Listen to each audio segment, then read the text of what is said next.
Bom, esse tema é bem importante a gente explicar para vocês e ser um porta-voz para que o torcedor do Grêmio saiba como funciona aqui dentro do clube, né?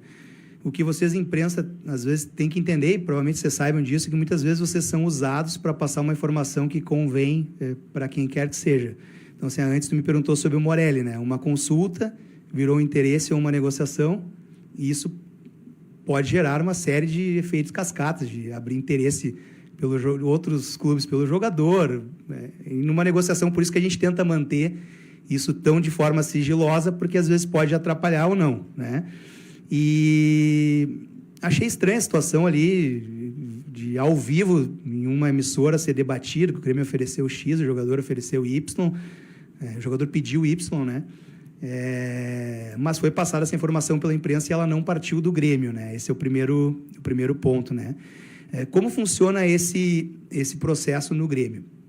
O Grêmio, durante muito tempo, por ter dúvidas se jogadores vingariam ou não como profissional, ele fazia renovações antecipadas de contratos longos, que salários que não parecem tão altos, falando só o número de um mês, se tornam muito onerosos quando isso faz um cálculo de 4 ou 5 anos que foram feitos. E o Grêmio tem inúmeros jogadores, não vou citar nomes aqui para não expor ninguém, que eram promessas da base e estão agora jogando em clubes muito menos expressivos que o Grêmio ou procurando clubes, né?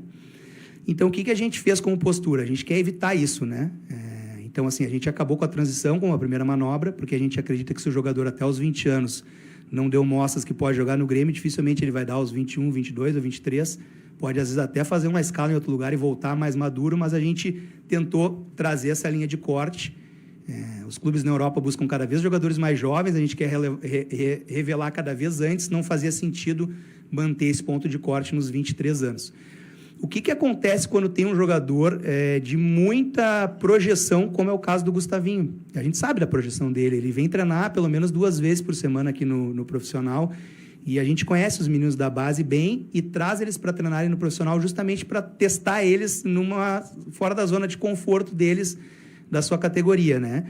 Quando tem um jogador que tem projeção e que o contrato dele vai ultrapassar os 20 anos de idade, essa negociação ela é conduzida pela base e pelo profissional de maneira concomitante. Por quê? Porque ele vai avançar numa idade profissional. Se a gente renovar com o Gustavinho por 4 anos, ele tem 18, vai chegar até 22, isso precisa ser tratado no profissional. E se ele não tivesse projeção, a gente não faria 4 anos, a gente simplesmente deixaria ele amadurecer mais para ver se ele pode jogar no Grêmio ou não. E todas as negociações que ocorrem nesse tipo de caso, é apresentado um plano de carreira para o jogador, tá? E foi apresentado para o Gustavinho também, como foi para o Natan Fernandes, entre outros, né? Em que nesse plano de carreira dito o que o Grêmio imagina para aquele atleta em todas as etapas. A renovação do Gustavinho não garante ele no elenco profissional. Ele vai continuar sendo um atleta de base, vai continuar vindo treinar aqui como uma questão de projeto de carreira, estar no profissional, e pode ser que em algum momento ele seja promovido. Então, assim, essa discussão ela não é se essa renovação é do profissional ou da base, é uma renovação mista, tá? Inclusive, nesse contrato que o Grêmio ofereceu ao Gustavinho, se ele fosse promovido ao profissional, já tinha um reajuste. Esses contratos não são valores fixos, ele tem metas em todos eles. Então, se o Gustavinho jogar 500 minutos no profissional, o salário dele já dobra. Se ele jogar, por exemplo, tá? Não estou trazendo números reais aqui, né? Nem em minutos, nem em dobra. Se ele jogar 1.000 minutos, o que o Grêmio está fazendo com isso? O Grêmio está fazendo o atleta valorizar. Eu escuto de muitos atletas, e a gente faz muito relacionamento no futebol, que os caras, quando iam treinar no profissional, eles nem dormiam na noite anterior, aquilo era uma coisa que era muito valorizada, e a gente acha que esse talvez seja o caminho para os jovens amadurecerem e valorizarem estar no profissional. Então, a gente bota metas que protegem o clube financeiramente e dá proteção para o atleta. O Gustavinho, no contrato que foi proposto para ele, assim como o Natan Fernandes, ele pode terminar o ano ganhando R$100 mil. Depende só dele, né? Então, assim, foi oferecido o projeto de carreira para o jogador, em torno de R$100 mil, estou trazendo o valor, mas para não parecer que foi pouco que foi oferecido, né? Então, assim, foi oferecido o projeto de carreira e não foi pouco valor financeiro, né? Quando a gente situa a situação dessa forma, acho que fica mais claro para toda a torcida entender e para vocês entenderem também. Fica muito fácil assim, mas o Grêmio ofereceu 5 mil e ele queria, né, como foi dito. Não foi isso que aconteceu.